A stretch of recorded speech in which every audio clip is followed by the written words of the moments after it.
the best matchups for Division I men's tennis this weekend in terms of top 15 battles are number 7 Wake Forest at number 13 South Carolina, number 1 Ohio State versus number 7 Wake Forest, number 1 Ohio State versus number 10 Kentucky, number 3 Baylor versus number 7 Virginia.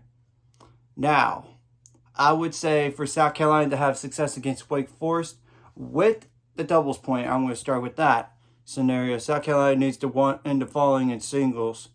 Number 1 position, number 3, number 5. Though there's granted, they don't know. They have to rely on their 1 because that's pretty much their luck. They would hope. But without the doubles point, I would say South Carolina would need to win at the following singles flights. 1, 3, 5, and 6. Granted, there are multiple ways for every team in the country. Now, for Wake Forest against South Carolina, I would say with the doubles point, win the following singles like 2, 4, and 6. Though there's more ways, and without the doubles point, I would say Wake Forest then would need to do is 2, 4, 5, and 6. Those. Now, Ohio State versus Kentucky, I say with the doubles point, Ohio State has to win the following singles. Like, split the top 2 positions, because you're going to have to play against Liam Drexel. Number 4 and number 6. But without the doubles point, Ohio State needs to win the following in singles. Like, split the top 2, like I said, number 4, number 5, and number 6. Now, for Kentucky against Ohio State, with the doubles point, they need to win the following in singles, like split the top 2, because you have to think they're going to have a good shot at least splitting.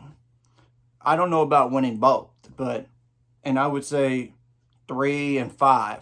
But without the doubles point, I would say Kentucky would have to split the top 2, like I said, 3, 4, and 5. Granted, there are multiple ways for every team in the country. Now, for Baylor versus Virginia, I would say with the doubles point for Baylor need a win to get up to 4 points. With the doubles point, I would say split the top 2. Though I think their top 2 may be better than Virginia and maybe even the top 3. I would say number 4 and number 6. But without the doubles point, I would say Baylor needs to split the top 2, 4, 5, and 6. Though granted, there is multiple ways for Baylor to win because look at their lineup. It's so solid. Now, for Virginia, they would have to split the top 2, number 3 and number 5. But without the doubles point, split the top 2, 3, 4, and 5. Though, it's just so hard. It's a pick 'em. Now, Ohio State versus Wake Forest. Now, Ohio State with the doubles point would have to do the following singles, like split the top 2, number 4, number 5 singles. Now, without the doubles point, Ohio State would need to win, like split the top 2 again, number 4, 5, and 6.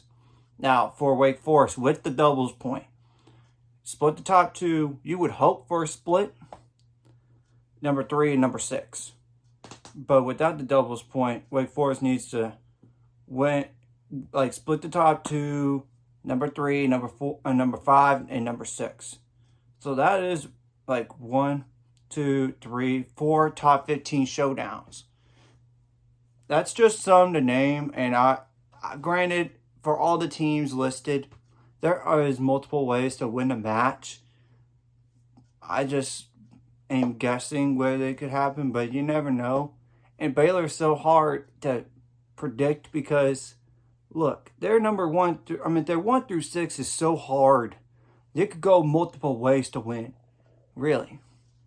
I just want to give some quick thoughts on that and some of the best matchups this weekend in Division I men's tennis. Like and subscribe if you haven't already. Let's get me up to 400 subscribers or more by the end of this year.